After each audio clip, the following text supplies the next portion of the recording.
involved in this life, so still you need to be on it.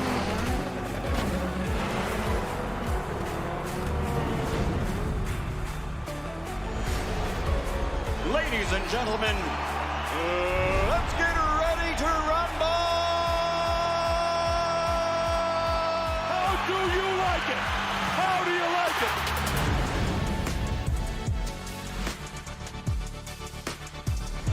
That is unbelievable. These guys will be legends in their own country, but also in the international basketball world forever.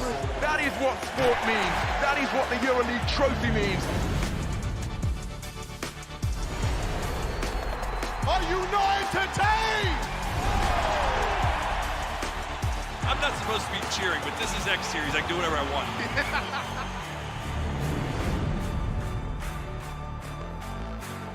This has been a coming together. This has been a light bulb moment. Two top promoters in the UK have never even met. I know how to fight, and I'll fight to win.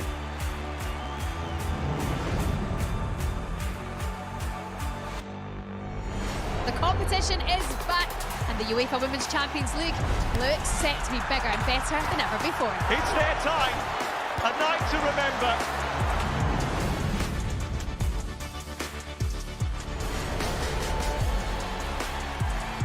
It all comes down to tonight. Don't miss the biggest night in MMA. PFL is more than a fight.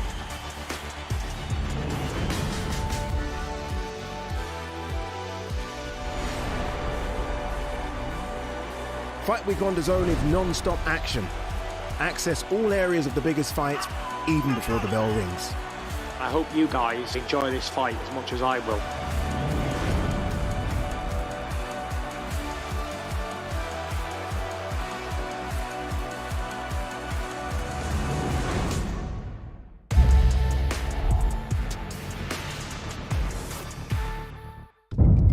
The following program is recommended for those 16 and over, as it contains sporting violence, possible bad language, and flashing imagery.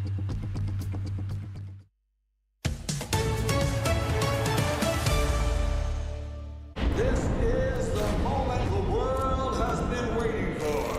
The judges are ready, the fighters are ready, the boxing world is ready. The fight starts now! Let's go.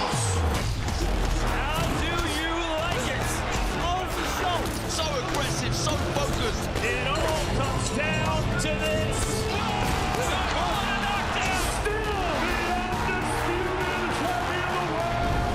Grand Arrivals, live on DAZN. Welcome to Saudi Arabia. It's the final event of Riyadh season in Riyadh, Saudi Arabia. Canelo Alvarez in the main event. Did you know he's never fought outside North America? He has come to the Middle East to defend his world titles and become undisputed yet again, and he faces William Scull. The Grand Arrivals, live on DAZN, next. Live on DAZN Worldwide, Saturday, May 3rd, 7 p.m. Eastern, Canelo versus Scull. The King stakes his legacy once more for the undisputed crown.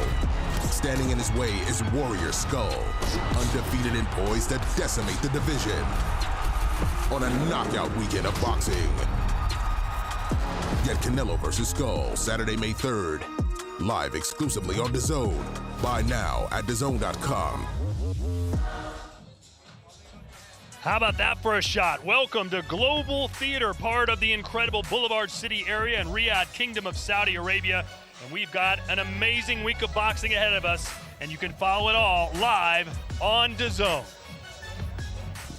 Hello, everybody. Out of focus and into focus. My name is Todd Grisham. It is 95 degrees, and the only two yahoos wearing jackets are Sergio Mora and Chris Mannix. How do you feel right now, Sergio? I feel great. I actually called him about my wardrobe. I don't know why. He told me I'm wearing jackets. It's the only time I'm okay feeling a little underdressed next to you two guys. But what a week of fighting it is, ladies and gentlemen. The boxing world is on fire right now. We just had an incredible match between Conor Benn and Chris Eubank Jr. And then this week on Friday, the big Times Square event, which features Ryan Garcia, Devin Haney, Teofimo Lopez. And then the face of boxing on Saturday right here in Saudi Arabia, Canelo Alvarez back in action. Has there ever been a better time to be a boxing fan right now, Chris? I think you get a lot of great fights. And you had a great one this past weekend with Chris Eubank and Conor Benn, which lived up up to already lofty expectations. And very rarely do you have two excellent fight cards back-to-back. Friday in the heart of New York City with the return of Ryan Garcia in a Rolly Romero fight that I don't think can miss. That is a knockout waiting to happen. Devin Haney, Jose Ramirez, a lot of intrigue there.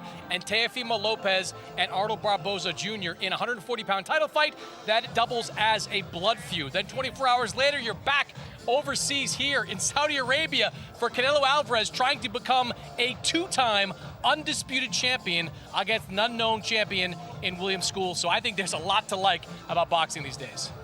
I agree.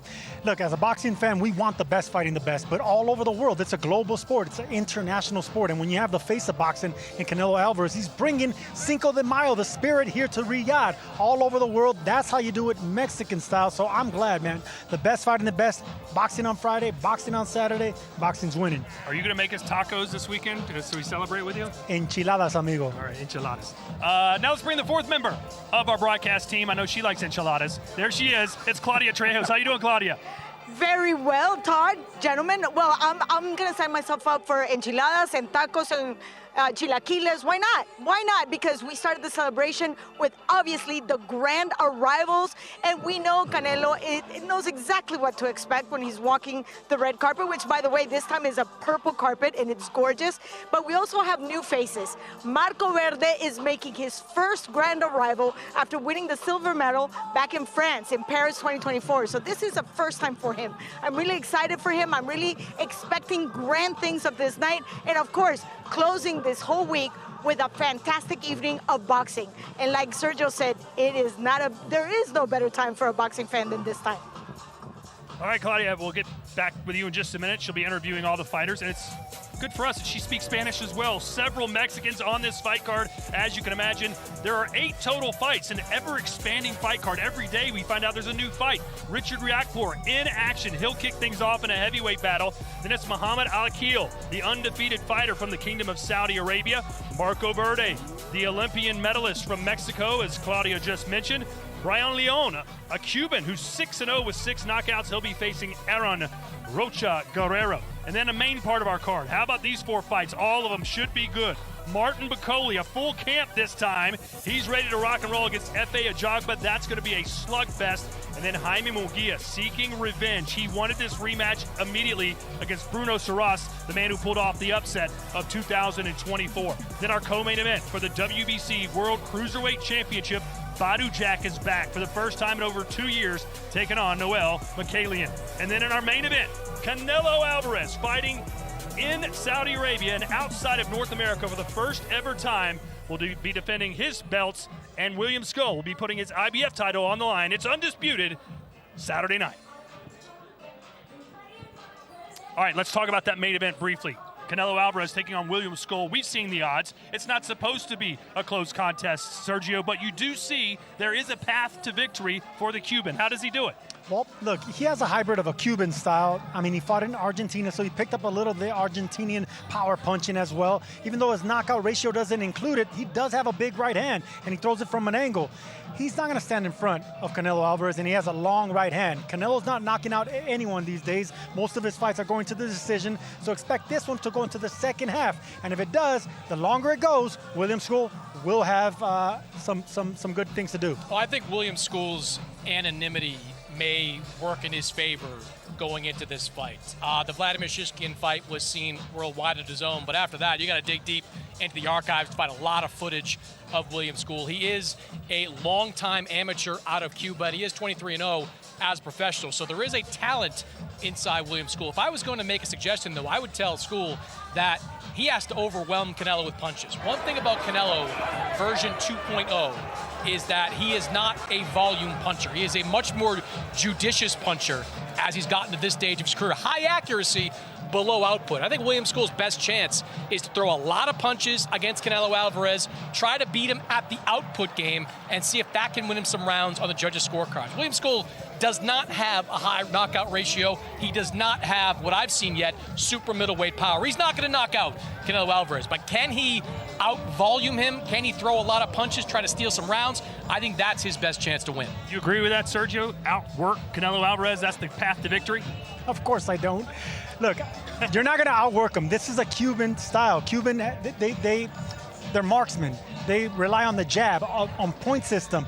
Scull is going to rely on that right hand. He's not going to go to the body. Plus, he doesn't have great technique. He leaves his chin up in the air when he's punching. That's going to be food for Canelo Alvarez. So I think the way to him is to fight him like another Cuban that had success against Canelo, Erislandy Lara. You pick your spots, you move around the ring, use that Cuban style, and then surprise him with that power that a lot of people think you don't have. You catch him with that right hand, you might have success. But that, to me, Sergio, that is comparing apples to oranges. Erislandy Lara, that fight was 12 years ago, and a very different version of Canelo Alvarez. He was a 154-pounder that did not know how to do the things in the ring that he knows how to do right now. Look, if William Scull is going to throw some right hands, great.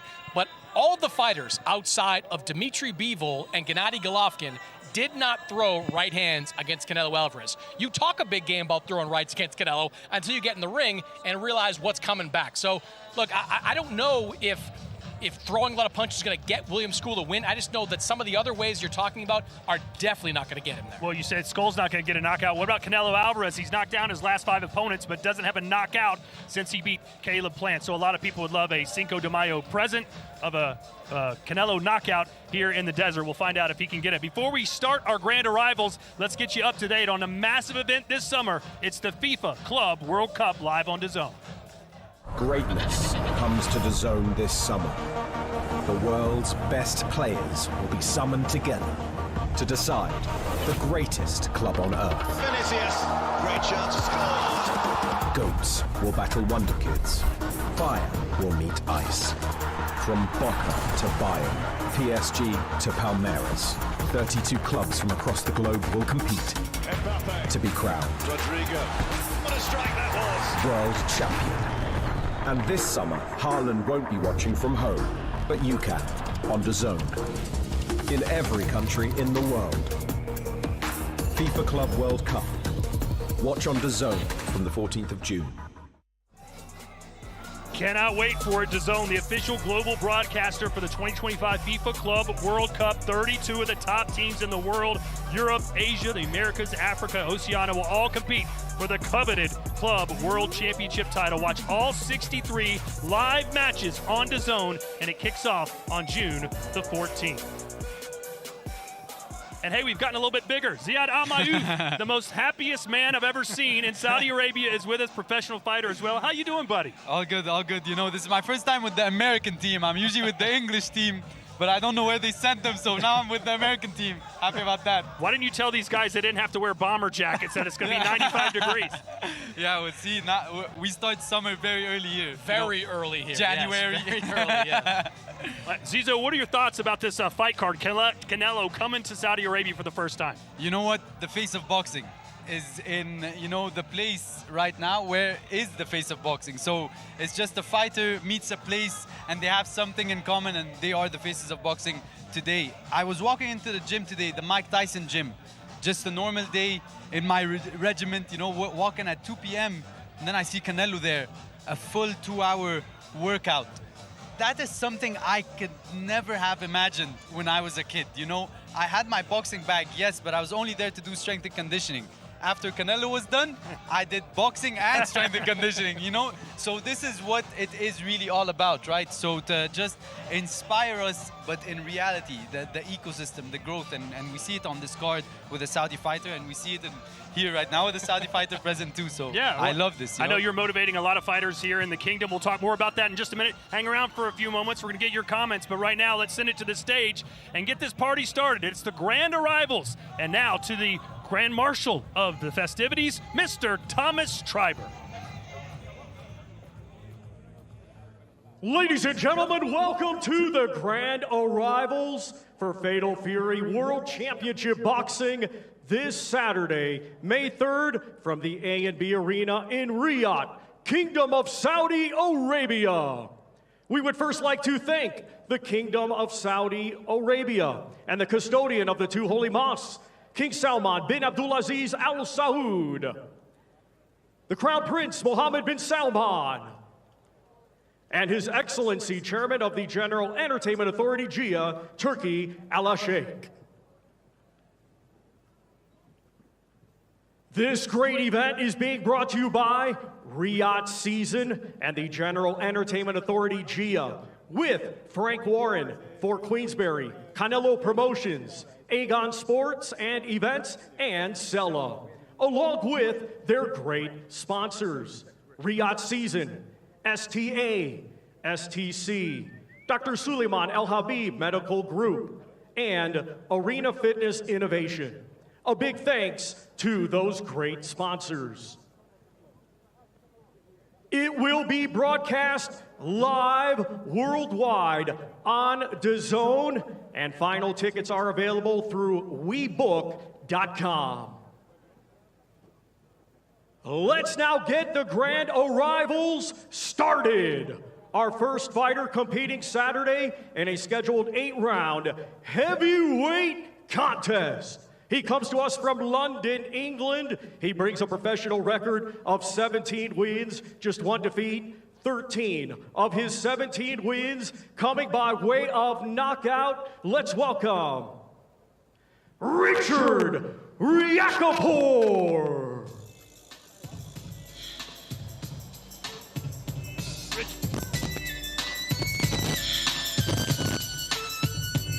Richard Riakporhe making the walk. And Chris, we didn't even know this guy was fighting until this morning. What's going on here? Late addition to this card, but a well-known addition in British boxing circles. Richard Riakporhe, long-time cruiserweight contender, has some good wins on his resume against Christopher Philip-Smith, against Christopher Wallacki. He lost his last time out in a cruiserweight title fight against Chris Philip-Smith. Good fight over in the UK. Now he's moving up to heavyweight. He certainly has the size to do it, Sergio. 6'5", and at 35 years old, I think he wants to try to extend his career a little bit longer in the heavyweight division. And a mean puncher. He's exciting to watch. I mean, this is the type of guy that if you stand in front of him too long, you're going to get knocked out. So expect this man to want to go looking for the knockout really quick, turn some heads, and be in the show, be part of the show. Richard Riakporhe, the man that will kick off an 8-fight card live from Riyadh on Saturday night. Let's go down to Claudia. Thank you, Todd. We're in great company. Richard, welcome to Riyadh. Wonderful to have you here. And you're opening our event. How does it feel to be walking this purple-red carpet? Purple carpet. It feels amazing. The ambience, what you've done, with this whole project, it's been unbelievable. I just knew from watching it back in London, I have to be a part of this. I have to be a part of this one day. And now we're finally here, so I'm really happy. And you're moving up in weight. This is the first time you're going to do this and the first time fighting here in Riyadh. So how is the feeling right now? You're just a week away. Yeah, it feels good. I'm just enjoying the fight week and all the activities. I'm doing my last bit of sharpening up in the gym. The vibe is good, the energy is good, we're focused, and we're ready to put on a good performance and entertain the crowd and everybody spectating. We're looking forward to seeing you. And of course, guys, I definitely need an apple box. 5'3" is not going to cut it. Thank you so much. It's okay, Claudia. Short people need love too. Our next fighter competing Saturday in a scheduled 6-round super featherweight contest. He hails from right here, Riyadh, Kingdom of Saudi Arabia, and he is undefeated with 3 victories. Let's welcome mighty Mohammed Alakil. All right, Zizzo, give us the lowdown. What do you like about Mighty Mo? Just from seeing the past few fights, I absolutely love the composure. The composure that I've seen from Mo in the ring has been incredible, especially that he moved up to 6 rounds in his second fight straight away, which is something I really advocate for. I hate 4-rounders. I actually hate 6-rounders too. I feel like it gets calmer and it gets better in 8 rounds, but so far I like how he picks his shots very well. The hardest punch to teach in boxing, some may say, is the uppercut. He has a beautiful uppercut that he likes to throw, sometimes from a distance and sometimes up close, but I like Mo. He looks locked in, zoned in, and he's just very good, calm, composed fighter, but also a character too, which we see in front of us. And what a great moment for his career. He can always tell his kids he fought on the same fight card as Canelo Alvarez. Back to Claudia. Thank you, Todd. Big Mighty Mo, welcome. How did that feel walking down that purple carpet? Yeah, it's good. It's my 4th time now fighting in Riyadh, and I'm always grateful for these opportunities, and hopefully I can put a good performance for my people. Well, 3-0, perfect mark. Yeah. So now you're going to be in the undercard of Canelo, making his first appearance here in Riyadh season. What does that mean to you? I've been training really hard. You know, I'm looking forward to it. Hopefully I'll put in a great performance. Well, we look forward to seeing you. Thank you very much. Thank you.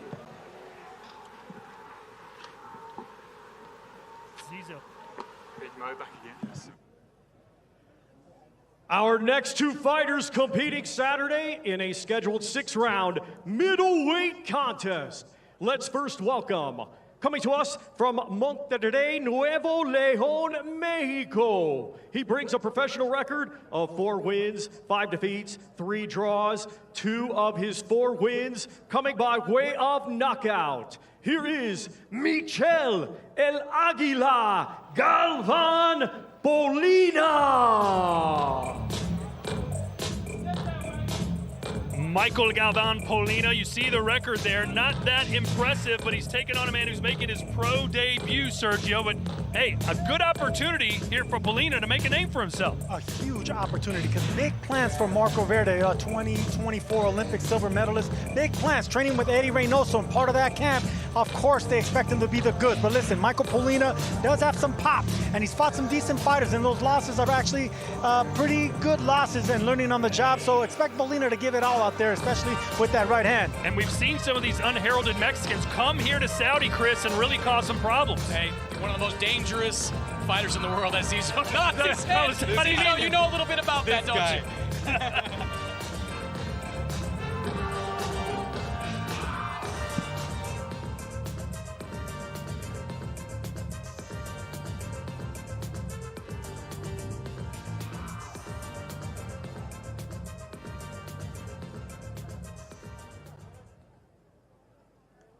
And now let's welcome, from Mazatlan, Sinaloa, Mexico, a 2024 Olympic silver medalist. This Saturday, he makes his highly anticipated professional boxing debut. Let's welcome Marco Verde.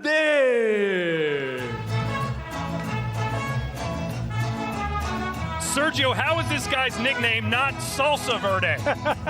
Well, listen, man, this guy, mean right hook puncher. This man right here, I'm telling you right now, he's the goods. Anytime you hear me Sinaloa, I told you, anytime you hear a fighter from Sinaloa, Mexico, you know they got boxing in their bloodline. An Olympian, big plans for this man, especially with that right hook, him being a lefty and a southpaw. Perfect nickname, Todd. I love that. Ziad, you made your professional debut not too long ago. What's he feeling right now? You see, that's what I was just about to say. If I know one thing, it's making your pro debut on stages like that. And look, maybe I wasn't an Olympian or a medalist, but the pressure is the same on all making your pro debut on such a huge place and a huge event, especially him being Mexican. Canelo's the main event, but look, he's soaking it all in, just like I did. Enjoy the moment. Don't let the occasion take away from the small moments, and I'm pretty sure he's going to take that energy from fight week to fight night. Well, Ziad, we appreciate you stopping by. We know you got to roll. When are you fighting next? Do you have a fight date yet? I'll leave that up to His Excellency. Right. You know I can't say it. All right, we'll see you soon. Thanks for Hopefully stopping not a by. Mexican. Now let's send it back down to Claudia Trejo. Thank you, Todd. And here I am with Marco Verde. Vamos a hacer esto bilingüe, ¿te parece? We're going to do this bilingual. Tú tranquilo, yo nerviosa. We got this, right? Okay. So this is your first time walking down a carpet with a grander rival. What's going through your head? Es la primera vez que estás caminando por la alfombra roja en la gran llegada. ¿Qué se siente? ¿Qué te pasa por la cabeza? No, contento, emocionado más que nada. Pues ya, feliz de estar aquí. Por supuesto, es mi primera vez, así que no puedo estar más que contento y listo para la pelea. I'm very excited. There's a lot of emotions going on. Of course, this is my first time, and it cannot be any better than this. And with that being said, you're carrying the Mexican flag under the face of boxing, who is el gran Canelo Alvarez. So what does this mean to you? Estás cargando la bandera mexicana bajo la cartelera la cara de boxeo, el gran Canelo Álvarez. ¿Qué significa esta oportunidad para ti? La verdad es muy emocionante, creo que es muy emocionante, tanto para mí y para mi equipo, así que pues vamos a dar la cara.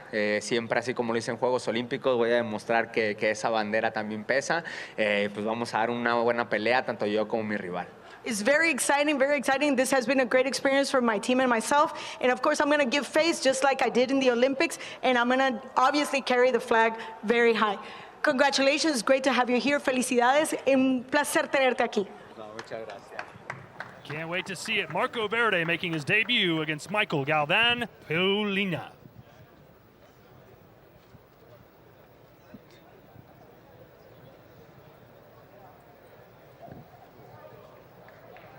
Our next two fighters competing Saturday in a scheduled 6-round light heavyweight contest. Let's first welcome, coming to us from Culiacán, Sinaloa, Mexico. He brings a professional record of 11 wins, 3 defeats, 1 draw, 7 of his 11 wins coming by way of knockout. Let's welcome Adron Rocha Guerrero. Another Sinaloan. Sergio. Sinaloense, close enough, Todd, but yeah. Another big man, and look, I love the fact that they're really soaking up this moment. You know, they're fighting under the face of boxing. They're here in Riyadh, representing the Mexican spirit on Cinco de Mayo weekend. I love it. Hey, this is the first of 2 Mexico versus Cuba fights. Of course, the main event will be Mexico versus Cuba. The last big Cuba-Mexico fight probably was Isaac Cruz and Yuri Gamboa a few years back. Who's usually better, Mexicans or Cubans, Sergio? I know you're going to answer, but I'll ask you anyway. Hey, listen, don't put me on the spot. They're 2 different schools. You know, the Mexican goes in there looking for a fight. The Cuban looking, you know, to box around, looking for the big right hands on the point system. It goes back and forth, but normally it's a war of attrition. And one of them... How do you not say the Mexicans are going to win? Hey, listen, You're you Mexican. could say it. You could say it.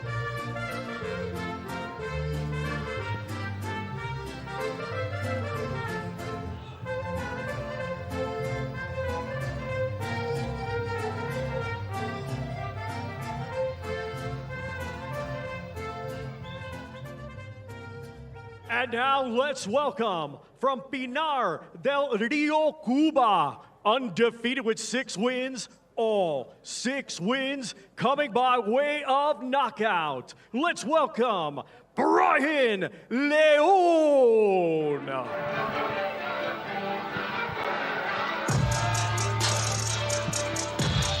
Well, Chris, the record is certainly flashy. 6 wins, no losses, all 6 victories coming by way of knockout. From what you've seen, how real is the deal with this guy? I think he's got a lot of potential, that's for sure. You talked briefly, Todd, about that Cuban style. And that Cuban style has evolved a lot over the years. So you can get very different types of fighters. But this young man, he has got power, he has got pop, he has got a lot to like, talent-wise. I think he's got a potential to be a real contender in this weight class.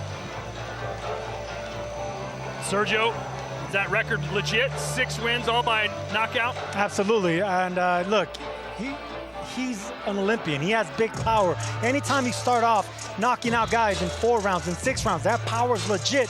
He's in there with a guy that's actually pretty tough as well. If he can knock out fighters like Guerrero, it's going to be his toughest test of the test. So if he can knock out like a guy like this, turn some heads, then the power's real and the potential is definitely real. Yeah, he's no longer a Guillermo Rigondeaux type. That's no longer the Cuban style. It's more Yuri Gamboa and Luis Ortiz. And Andy Cruz. Here's Claudia. Thank you, Todd. We're here with Brian Leon, desde Cuba para el mundo, from Cuba to the world. You were very solemn as you were walking down the red carpet. What was going through your head? Estabas como muy solemne cuando estabas caminando por la alfombra. ¿Qué te estaba pasando por la cabeza? No, ya estamos a 3 días de la pelea. Solo estoy concentrado y pensando en mi pelea. So I'm only 3 days away from my fight. I'm just focused on the fight, and I'm just focused. And at this point in time, you have a perfect record. How heavy does that weigh on your back? Because you're putting that on the line. Tienes una marca perfecta. Todas tus victorias por la vía del knockout. ¿Qué tanto pesa esa marca? No, vengo con muy buen récord y vengo a tratar de seguir con mi récord, tratar de buscar la 7ª victoria por nocaut también. No, I'm fine. I have a very good record, and I am going to look to continue that line of victories by knockout, so he wants to finish this fight before the final bell. Just between you and I, nobody will know. Nobody will know. When do you think this fight is going to be done? Esto queda entre tú y yo. ¿En qué asalto crees que acaba la pelea? Bueno, no voy a buscar el knockout en ningún round. Voy a hacer mi trabajo y cuando se me dé la oportunidad tratar de terminarlo. Ah, no. You're selling yourself short. You told me that you wanted to finish the fight by knockout. Don't give me no lip. Me dijiste que querías terminar la pelea antes de la campana final. Dime en qué asalto, a ver. Eso queda entre tú y yo. Pero no me gusta subestimar a mis contrarios. Son muy buen peleador. Voy a seguir a hacer mi trabajo normal y cuando se dé la oportunidad voy a tratar de terminarlo antes del sexto. Okay, fair. Okay. He said, I don't want to underestimate my opponent. I don't want to be disrespectful. I'm just going to do my job, but I am going to finish it before the final bell. Thank you very much, and congratulations. Good to have you here. Thank you. Thank you.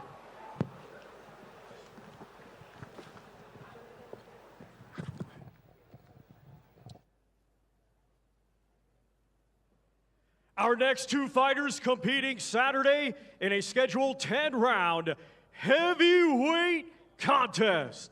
Let's first welcome from Ughelli, Nigeria.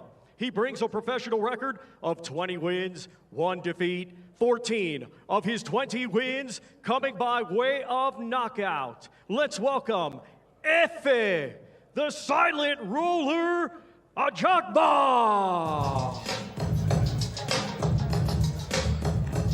This is a scary dude. 5 straight wins. He hits hard, getting ready for a fight that I think could steal the show. An all-African showdown, Chris. Yeah, it's a critical fight, too, for Efe Ajagba. For a long time, he looked like he could be invincible, terrorizing force in the heavyweight division. If you remember back in 2018, he faced Curtis Harper. Curtis Harper left the ring before the opening bell. Now, that was allegedly over money.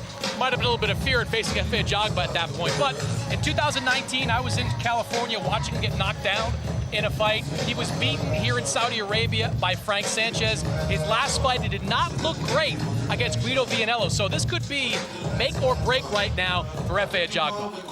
And the thing is, he's only once beaten by a mover in Frank Sanchez, a Cuban Olympian that moves around the ring.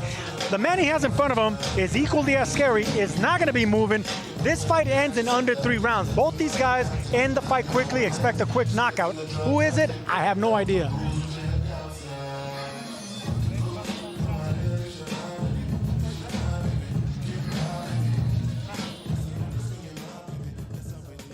And now let's welcome from Kananga, Democratic Republic of Congo. He brings a professional record of 21 wins, 2 defeats, 16 of his 21 wins coming by way of knockout. Here is Martin Bakoli. Well, Chris, just a couple of months ago, this man might have been the most feared heavyweight on the planet, but he decided to take a fight on 48 hours notice to fight Joseph Parker. We saw how that ended. Has his mystique or his aura been diminished in your eyes? I think some of the aura invincibility, if there was one, comes off of Martin Bakoli. But you got to remember the circumstance. I mean, he was sitting on the couch on Thursday evening of that fight week. By Saturday night, he was in the ring with Joseph Parker, a world-class heavyweight. The question I have coming into this fight, Sergio, is the 2-ish months he's had since that fight enough for him to recover, get a full training camp in, and be the same fighter that we've seen? I believe so, because it was a one-punch knockout. It wasn't a physical fight. It didn't go into the distance. He got knocked out by 1 punch because he wasn't in great shape. You know, he answered the call, man. We gotta give him a lot of credit. Martin Bakoli answered the call. He got stopped. Now he gets another big opportunity. This is a time to shine, and the boogeyman reputation continues if he can take care of business. The Democratic Republic of Congo versus Nigeria live on Saturday. I'm getting ready to party. Martin, I love this rhythm. You're always ready to party. How is your spirit right now? I'm ready to go. So I saw my opponent here. I feel like I can jump on him and ready to go. Well, hold on, just a little bit. Just back up just a tad, because I want to know, how does it feel to be here? You know, you are the kind of man that would take any challenge. Yeah. How is this different? The big one. So first I want to say a big thank you to His Excellency Tirk for bringing me here again. I feel like I always be home here. So because it's not my first time here, and I'm here to do the business. There you go. We're looking forward to seeing your business. It's going to be a great night of fighting. Thank you very much, Martin. Thank you so much. Chris, who's the favorite in that one? I think Bacoli's the favorite, but I'm with Sergio. That fight doesn't go into the second half.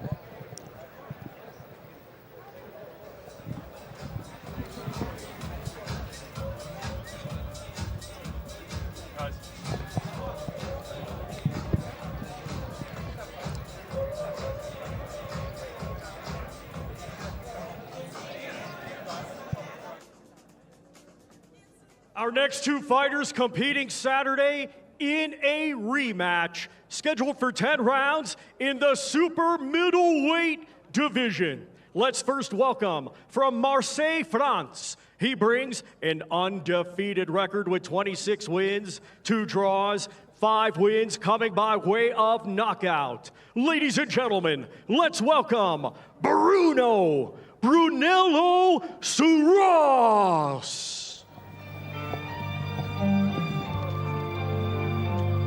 So we've got Canelo, Chris, and we've also got Brunello here in Riyadh. What a 6-month run it has been for Bruno Suras, who was effectively a club fighter over in France before he was tapped for a homecoming fight against Jaime Munguia. For context, Sergio, the last time that Munguia had a homecoming fight, he cleaned the clock of Demetrius Ballard inside 3 rounds. So this guy was brought to Tijuana to lose and to lose bad. He upsets the apple cart, knocks out Jaime Munguia with a 1-punch knockout of the year contender. Now here he is on the Canelo Alvarez card, probably making a pile of money with the chance to put the final nail perhaps in the coffin of Jaime Munguia's career. That was $1 million punch, and guess what?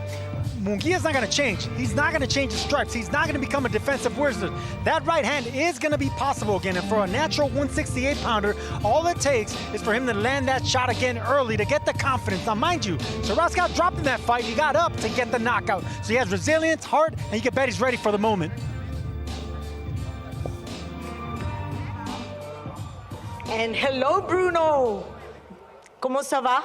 Très, très, très bien, merci. Ah, that's very well, thank you. So let's start with that. Last year, you were knockout of the night, of this year actually, and upset of the year by Ring Magazine. And how did that make you feel at that moment? It's been an unbelievable moment, and I have the will to do it again. And that was my next question. The pressure that you feel right now after such an outstanding performance, how does that feel right now? I think the pressure is not on my side. He has the will to revenge that loss, and I have to give my best, so the pressure is on his side, yeah. And of course, you have your friends, your family here. How is that different from your experience back in TJ? Now I prepare like a champion, and I come like a champion, so everything is different.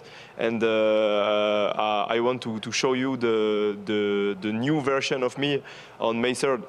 There we go. We look forward to that. Thank you very much. Thank you. Thank you. How will he do against a Mexican in Cinco de Mayo weekend? He already beat a Mexican in Tijuana, Sergio. That's pretty damn tough. Yeah, and that same Mexican is coming out again. Now, will that same Mexican come with the same game plan? That's what I don't want to see from Jaime Munguia. I want to see him jab. I want to see him treat this man with respect, pop him with some jabs, get him to start digging the body, get those elbows tucked in for he won't throw the right hand. That's how you beat this man in the decision. Don't go looking for the knockout. And now let's welcome from Tijuana, Baja California, Mexico. He brings a professional record of 44 wins, 2 defeats, 35 of his 44 wins coming by way of knockout. He is the former WBO super welterweight champion of the world, Jaime Munguia. Well, Sergio, you mentioned it. Basically, a tiger can't change his stripes. Munguia earlier this week said, I will knock him out or I'll get knocked out. It won't go the distance. That's the only way I know how to fight. And that's the Mexican style. That's the Mexican mentality. But look, if you don't bring game plan, the same thing is going to happen, Todd. He's going to get hit with flush right hands because, look, this man, his offense is his defense. You're not going to change him. But if you can be smarter behind that jab, bang at the body, you got to wear this man down. He's a natural, bigger fighter. Mind you, Munguia started his career at 154. His power hasn't carried, but his volume has, his aggression has, his chin has. But now that that chin got cracked, he can't rely on that chin. So that's the reason I expect him to fight behind the jab and bring some strategy. Well, I'm interested to see what tweaks Eddie Reynoso has made to Jaime Munguia's game. Munguia, for the last, 5-6 years, been training either with Eric Morales or with Freddie Roach. He linked up with Team Canelo for this camp, has been working out with Canelo side by side leading up until this fight. Eddie Reynoso probably will try to tinker with some things. I'm anxious to see what it looks like in the ring. This must be the most well-known Mexican song ever. Who doesn't like this song? I think we just got La Cucaracha 2 fights ago. This is better. Says you. La la bamba. En serio, Todd, en serio. No te preocupes, don't even worry about it. They're trying to sing. Está tratando de cantar la bamba. Ya vamos a perder el año. Okay. Let's start. How's your English doing? Mejor. Better. Better. Good, good. How do you feel today? Muy bien, muy bien. ¿Y en inglés? Excelente. Good, very good. I'm so excited. We're making a lot of progress. And of course, you're a man on a mission. This fight has to have a completely different meaning. It's 5 de mayo, and of course, it's a rematch. Esta pelea tiene que tener un significado muy importante. Obviamente, por lo ocurrido, además, es 5 de mayo y estás aquí en Riyadh. ¿Qué significa para ti? Sí, así es, la verdad que pues estamos muy contentos, primeramente de estar aquí, agradecidos, pues emocionados por esta gran revancha, pero sobre todo por el gran escenario. We're very grateful for this opportunity. We're very excited, not just because we're here in Riyadh, but because it's a rematch. And obviously, the scenario just adds to the excitement. And with that being said, you're carrying the weight of an outstanding record, with power on both hands, and to actually declare yourself as, Mexican-style fighter. So how are you going to make things different this time? Obviamente llegas con la responsabilidad de, obviamente, declararte como el estilo mexicano, con poder en ambas manos. ¿Qué vas a hacer diferente este sábado? Bueno, pues yo creo que tenemos que hacer las cosas mucho mejor que lo que hicimos la vez pasada, estar alerta en todo momento y bueno, tratar de ir a darle esa gran pelea que merece todo el público. Well, we're going to do things a lot better. We deserve to do things a lot better. Obviously, we're going to be alert and we're going to be always paying attention to what's going on because first and foremost, we want to give the public and the audience the fight they deserve. Well, we wish you the best of luck and it's great to have you here in Riyadh. Te deseamos la mejor de las suertes y obviamente un placer tenerte aquí en Riyadh.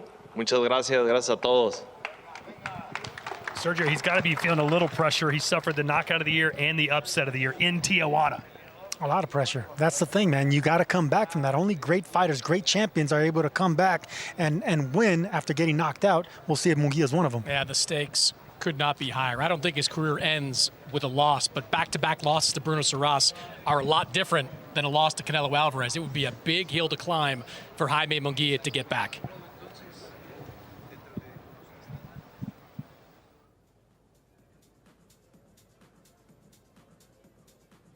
Our next two fighters competing Saturday in a scheduled 12-round contest, and it will be for the WBC Cruiserweight Championship of the World.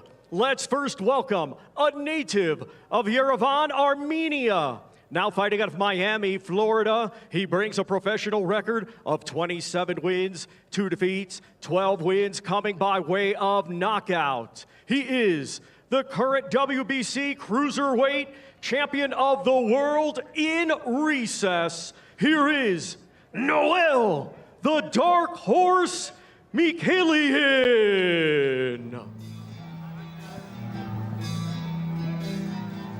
All right, Chris, we always turn to you for these complicated explanations. He is a champion in recess, but he's fighting for a title that he no longer has, but some say he does still have. All right, this is for the belt heads that are out there. Noel Mikhailian is the champion in recess. He gave up his title last year due to some promotional issues, couldn't get a fight in with his mandatory challenger. He won the title off of Junior Makabu, could not make a defense of it. He is facing Badu Jack, who also won the title off of Junior Makabu. He won it when Makabu had the full belt.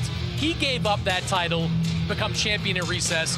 When he decided to move up to Bridgerweight, he never actually fought at Bridgerweight, so the WBC gave Badou Jack his title back, and now here, Noel Miguelian is ready to try to fight for the title that never officially lost. You got all that, Sergio? Of course I didn't. Well, he hasn't fought in 546 days, and his opponent hasn't fought in over 2 years. A lot of rust gonna have to be shaken off Saturday night for the cruiserweight title.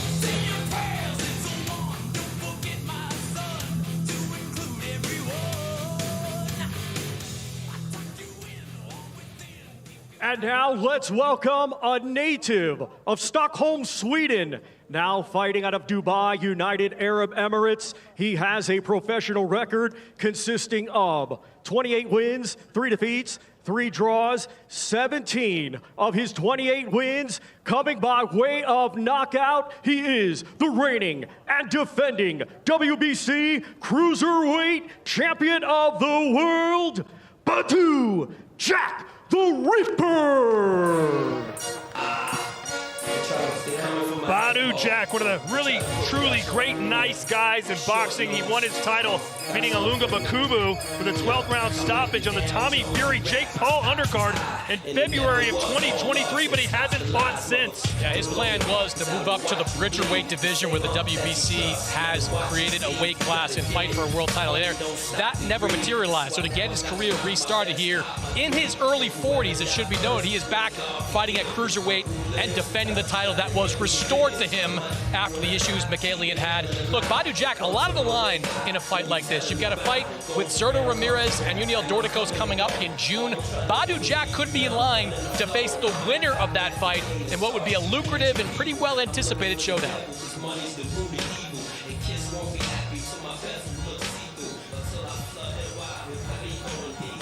Badou! Does it ever get old? No. What were you thinking as you're coming down this purple carpet? I'm just glad to be back in the ring. I had a little bit of a layoff. Very excited and can't wait till fight night. Let's talk about that little layoff. How is that a factor, if it is at all? I don't think it's a factor. Just think it's a good thing. You know, it wasn't my choice, but boxing politics, things happen. And now, thanks to His Excellency, I got the opportunity to fight again. Very few people can stay sharp and can stay in shape like you do when we're, you know, in the 4th floor. How do you do it? I mean, it's a lifestyle. If you're a fighter, that's a lifestyle. You can't just train when it's training camp. You got to train all year round, live clean, sleep good, you know, recovery, everything. So, yeah. In this card, obviously, it's an interesting challenge. He's a young man who's hungry, who has obviously crosshairs on you. What do you have to say about this challenge? I mean, it's a tough fight. He took the fight on 3.5 weeks' notice, but they say he was in camp for another fight, so he'll be ready. I'll be ready, no problem. Mentally, how do you face such a challenge, especially coming all the way to Riyadh, first time fighting here? What goes through your head? Actually, my last 2 fights was in Saudi, so I'm sorry. Time. But yeah, I mean, I'm ready. I fought everybody in the world and all the best in super middleweight, light heavyweight, and cruiserweight. So it's another fight for me. It's just another day at the office? Yes, sir. Anything new? It's okay. I've been called that too. But is there anything new that we should be looking at, especially because we haven't seen you in 2 years? No, just tune in. I'm definitely ready. There you go. Short, sweet, and concise. Thank you, Badou. Thank you. The 41-year-old Badou Jack back in action after a 797-day layoff. Well, we've met 14 fighters, just 2 to go. The main event grand arrival's coming up next. But first, let's go to camp with Canelo.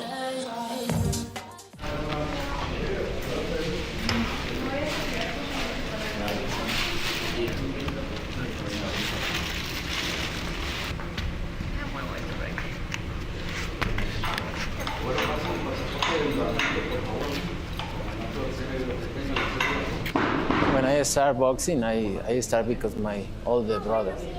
So, and obviously I see in the gym when I train with Eddie and Chepo, I see El Chololo Larios. He was a champion, a world champion. So I visualize myself to be a world champion, but I never imagine in this magnitude, right? But I always wanted to be a world champion because I see that in the gym. I think I accomplished everything in boxing already. Speed, 1, 2, 3, mijo, in your favorite room.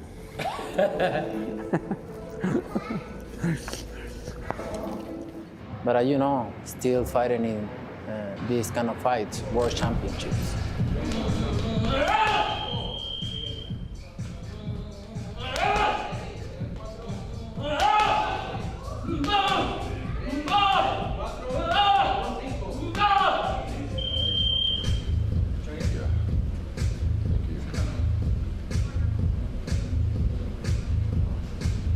For me, it was a dream fighting in another country.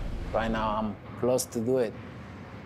Outside of USA or Mexico, obviously, but now I'm close to do it. So, yeah, but I'm pretty much accomplished everything in boxing. Vamos a hacer dos dobles, ¿eh? 1, 2, 3, pa, pum, y vuelves. Y te sales a 1. I'm always excited for the process.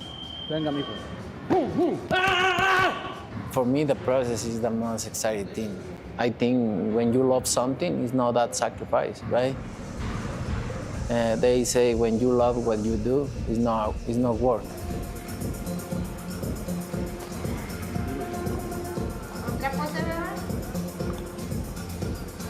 Está fuerte el Jaimillo, ¿no?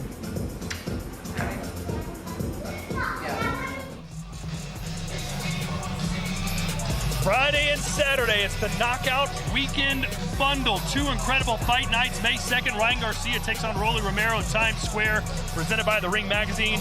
Fatal Fury, City of the Wolves. Then it's Destination Riyadh, where we are Saturday night. Saul Canelo Alvarez headlines a stacked card when he faces William Scull for the undisputed Super Middleweight Championship of the world. And hello again, Todd Grisham, Sergio Mora, and Chris Mannix. We are awaiting the grand arrival of William Scull and Canelo Alvarez. And Sergio, when you first heard about this matchup, the mandatory matchup that Canelo had to have against Scull, what did you think? I'll be honest with you, I don't know who he was. I had to search up who William Scull was, and there's not many fights on him. Right now, you can go and try to look for fights on Scull. You wouldn't find them, but you can find 2 of them. And both those fights, I mean, he's a tricky fighter. He's a smart, savvy, Cuban style, has a good right hand. This is one of these guys that could be a spoiler, a Cuban spoiler at that. So look, whenever you're the unknown, that can work to your benefit. That's how I saw about William Scull.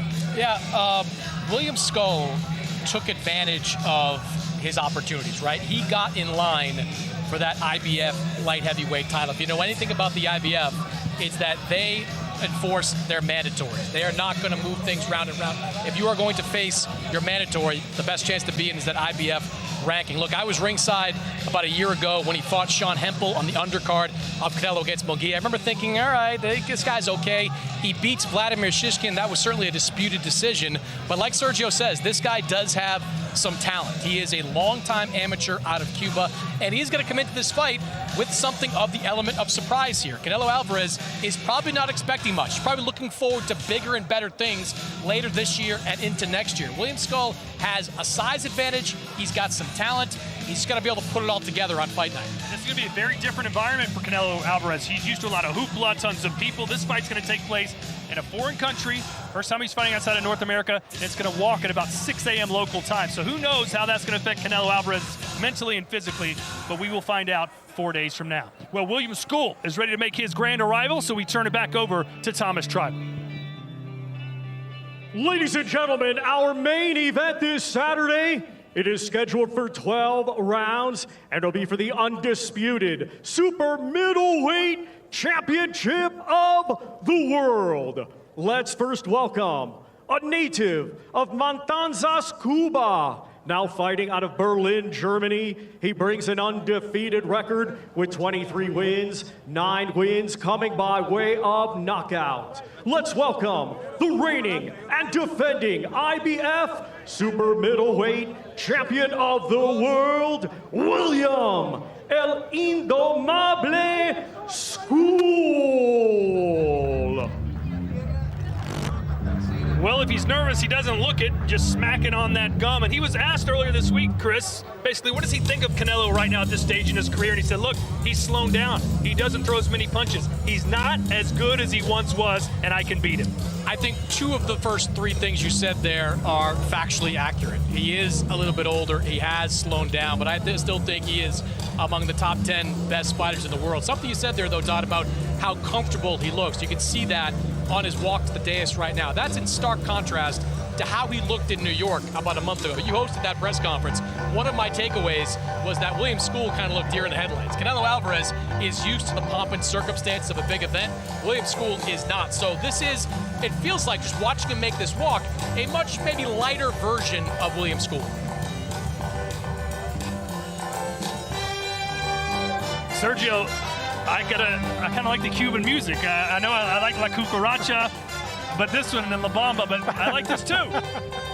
Of course, but you don't know how to dance, you have no rhythm.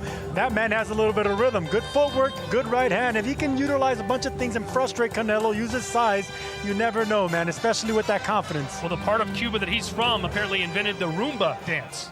Matanzas. Which I cannot do. We saw that, Todd. You can't do the rumba. Sorry.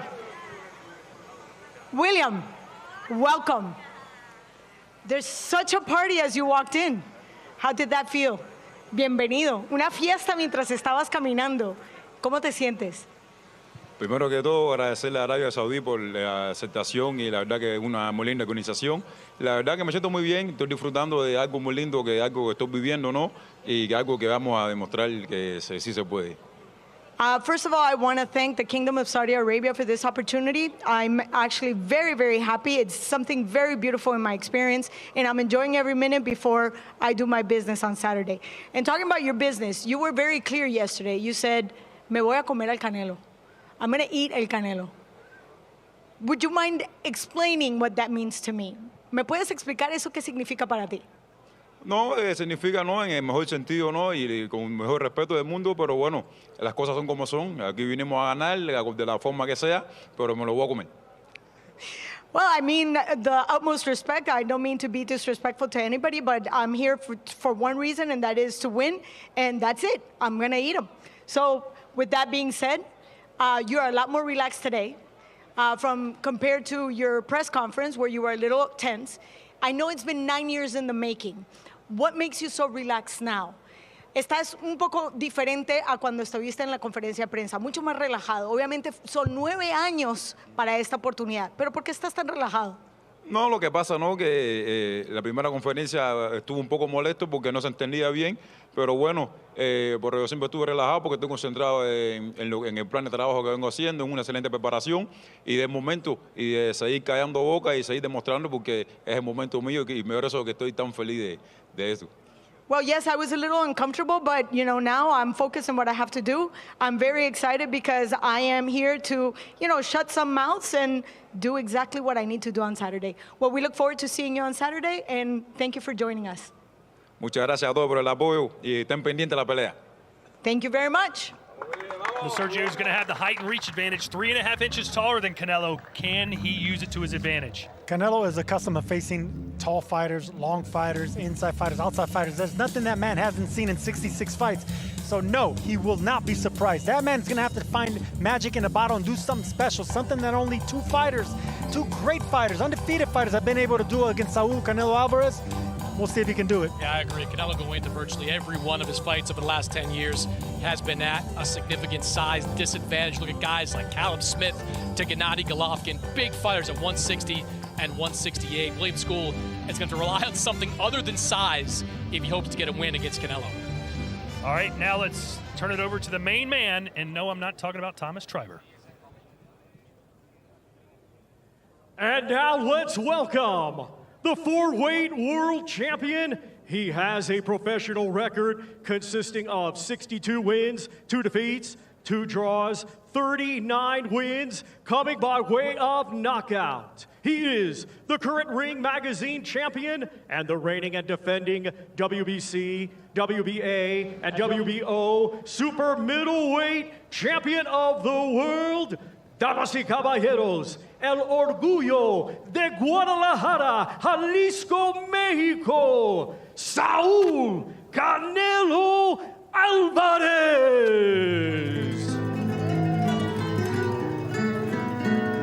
Well, we're used to seeing him in the United States, in Las Vegas. We've seen him at Dallas Cowboys Stadium. He's fought in his hometown of Guadalajara. Sergio fighting in Saudi Arabia for the first time. How much different do you expect this to feel for Canelo on Saturday? I think this man is so accustomed to just being a star wherever he goes, whether it's in Mexico, United States, or in Riyadh, Saudi, or one day maybe across the pond in the UK. He's going to be able to shine wherever he goes because a star is a star. I think the biggest adjustment is not fighting over here in Saudi Arabia, but fighting at 6 o'clock in the morning local time. I mean, we can say that as an amateur, you move around, fight different styles, fight different guys. I don't think he's ever fought this early in the day, had to recalibrate his body clock to be ready to fight at this particular time. But Canelo Alvarez has proven over the years he adapts to every set of circumstances that are placed in front of him, and when he thrives. He looks good. He says he feels good.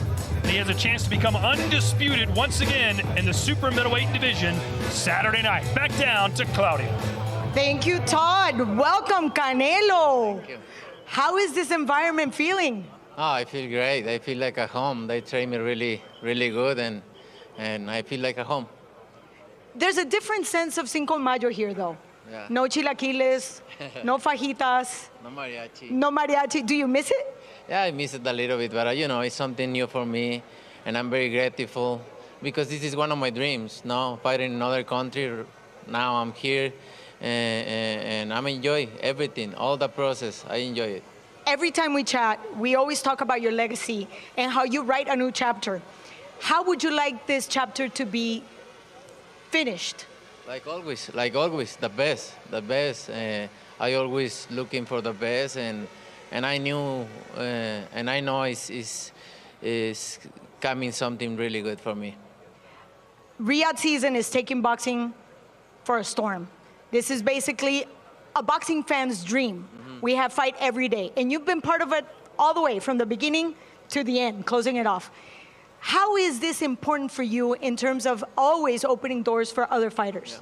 Yeah. No, this is important for me because, you know, Mexican fighters go to the other countries like opponents, right?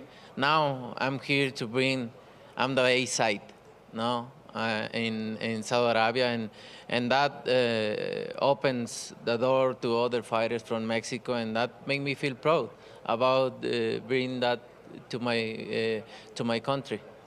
And of course, now this out of Mexico, out of US, now Riyadh is going to have your name in their history books.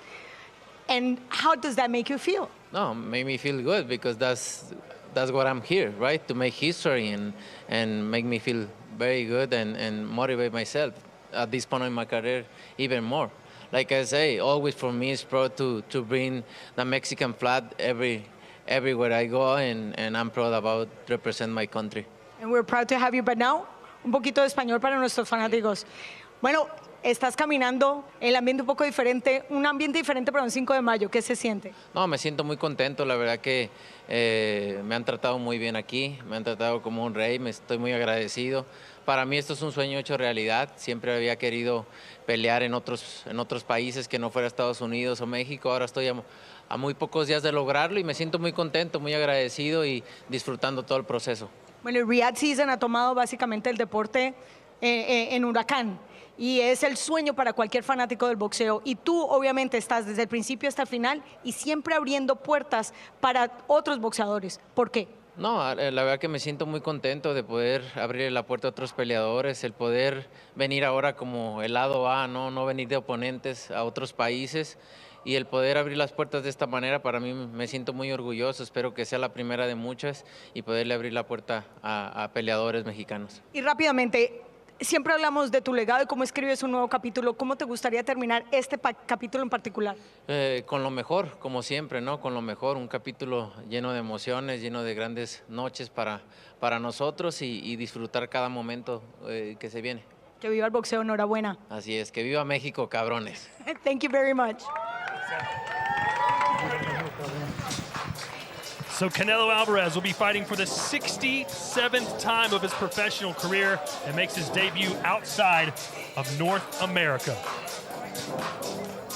We'll hear from Canelo in just a minute. He's coming up here to join us as we look at the schedule this week, ladies and gentlemen. We've got a ton of stuff to cover. Tomorrow, the open media workout, that'll be at 9 p.m. local time. So too will be the press conference on Thursday, as all the fighters will be on the dais. Friday, it's the weigh-in. Remember, 168 pounds, that's the weight limit for Canelo versus Scull for the super middleweight undisputed championship. And then, of course, Saturday is fight night. Buy it today, live and exclusively around the globe on DAZN.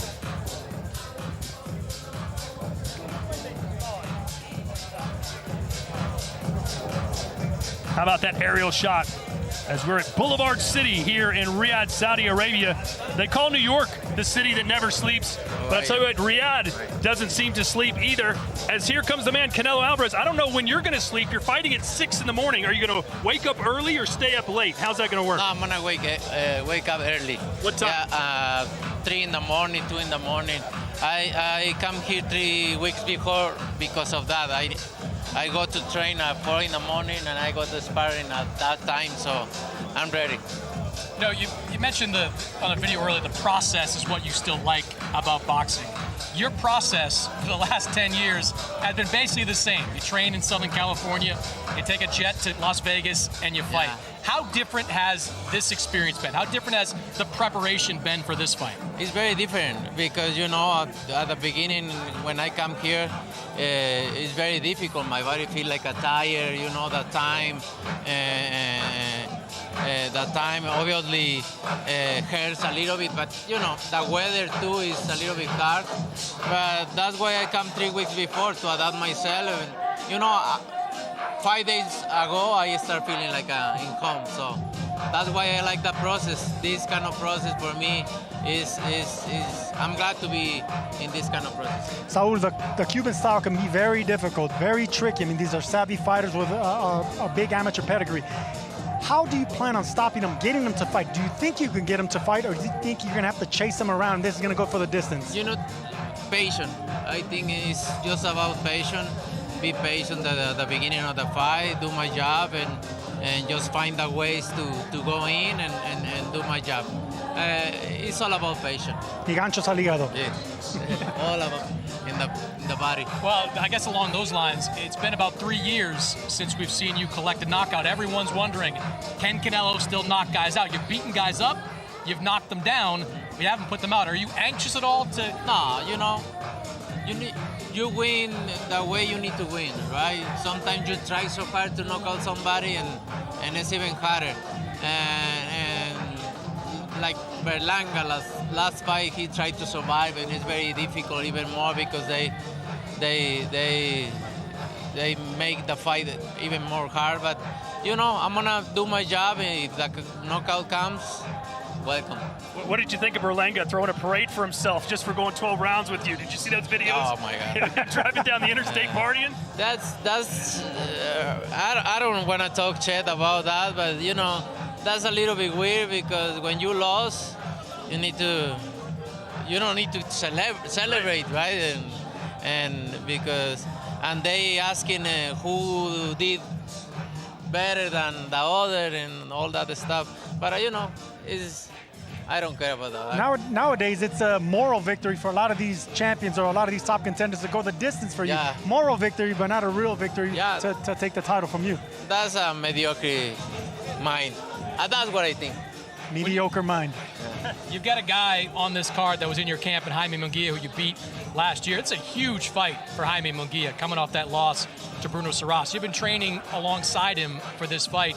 Can you tell us what you've seen in him? How ready is he for this type of challenge? Like what I see, obviously we train in different times. Sometimes we train together, we help each other and everything. What I see, he's ready to take revenge on Saturday, for sure. Canelo, how are you going to celebrate if you get the win? How are you going to celebrate Cinco de Mayo here in Saudi Arabia? What are you going to do? Go out for breakfast, basically? Take a breakfast with my family and then... Non-alcoholic Coronas. Yeah, zero. You know, we're going to find out a way with Mexicans, so... Maybe we'll go hit Denny's together or something. Yeah. Thanks for swinging by. Canelo Alvarez, we'll see you tomorrow at the open workouts, ladies and gentlemen. He is the super middleweight champion of the world and looks to become undisputed yet again Saturday night against William Scull. Part of this massive doubleheader Friday and Saturday night. Of course, first up from Times Square, it's Fatal Fury. Garcia versus Romero, also on the card. Devin Haney, as well as Teofimo Lopez. And then it's what we're here for. Canelo Alvarez taking on William Scull, as well as Jaime Munguia, trying to get revenge against Bruno Saras. That fight is going to be off the charts as both men promise to get a knockout. Remember, you can keep up to date on all the events on offer by heading to the DAZN platform and going to the schedule section, where you'll find all the live action, including some domestic dust-ups from the UK. Someone else wrote that. We would never say dust-ups. I think you said duck stuff. Duck stuff? Duck soup. I've had that. And look at all these fights you had to look forward to. June 28th, Jake Paul versus Chavez Jr. I'm ready and I'm coming to take the title and nothing else. I want to achieve my maximum. I want to do everything I can do, and being a two-weight world champion is my next step. This is the Hurt Game. Unbelievable scene here. This has got the recipe for fight of the year. Work there from Kakachi. Good shot from Lee Wood. Watch this fight. This is going to be a standout fight this year. So that will happen Saturday, May 10th. Anthony Kakache defending his IBO Super Featherweight World title against Lee Wood. May 24th, Josh Taylor makes his Queensbury debut. Moving to welterweight to face Echo Usman in Glasgow. And then we go around the world to Australia as IBF Cruiserweight champion Jai Opataya defends his title from the Gold Coast on June 8th. All part of 185 fight nights each year live on DAZN. All right, guys, before we go, big press conference earlier today, or maybe yesterday, I get the time messed up. But we do have Alexander Usyk defending his title against Daniel Dubois. That's going to be at Wembley Stadium in July. That fight is going to be big, and I think it's not going to be the same fight we saw when they squared off in Poland. This is a different Dubois now. I think it's going to be very different. Daniel Dubois has grown in game and grown in confidence since that fight 2 years ago against Alexander Usyk. You look at his last three fights, against Filip Hrgović, against Anthony Joshua, against Jarrell Miller. You have seen his confidence grow every single time. And now he has another fight under his belt with trainer Don Charles, who's made a remarkable impact on the career of Daniel Dubois. He's got to get a little better at some of this stuff, some of the pre-fight antics. And we saw the call out in the ring. That was a little bit awkward. That push, a little bit uncomfortable. But Daniel Dubois is, I think, going into this fight in a lot better position to win than he was 2 years ago. Dubois has momentum. He has confidence. Even if it's false confidence, he carries himself like a champion now. So you can bet that he's going to be aiming for the body. The body of Usyk is still suspect. I still think it wasn't a low blow. You can bet Triple D is going to keep going for that body, going for that knockout. And look, we know that Usyk, if he gets past those early rounds, he's a sniper. From that southpaw stance, he can pick you apart.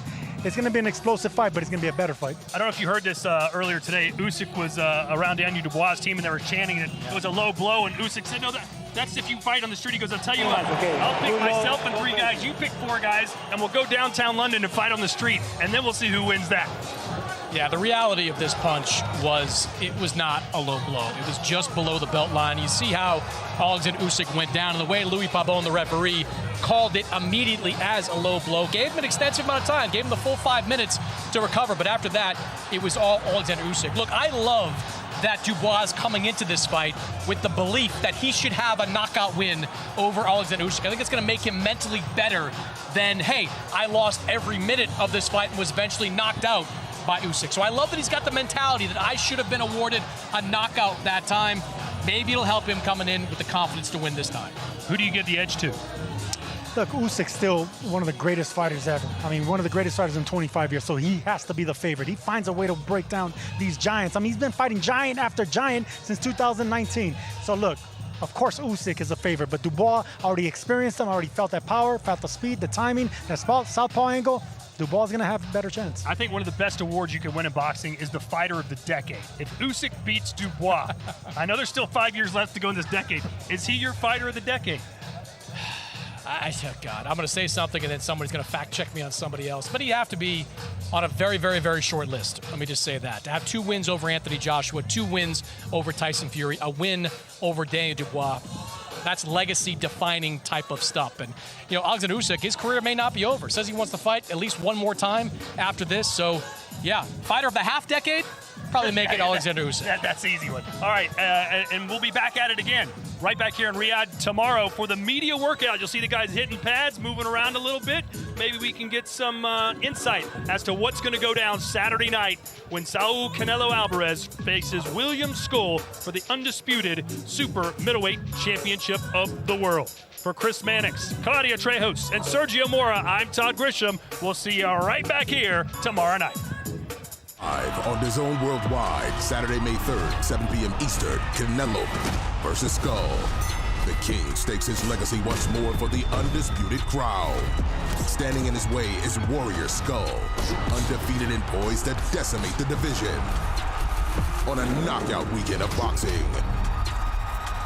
Get Canelo versus Scull, Saturday, May 3rd.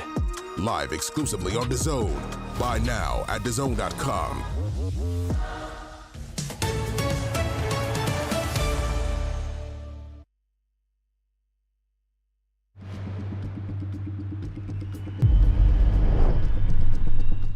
Drinks all around. Something's got a hold on.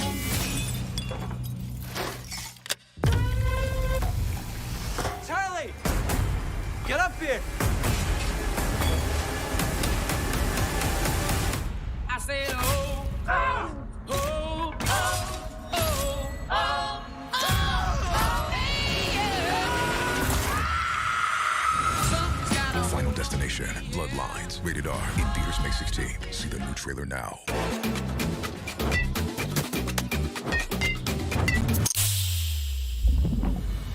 "90 calories, 2.6 carbs, the only lighter than light beer that's worthy of being called Corona.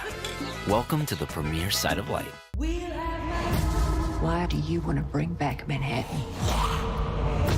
You see, power equals power. It's a gentrifying neighborhood. What do you expect? I dare any mainlander to set foot on this island.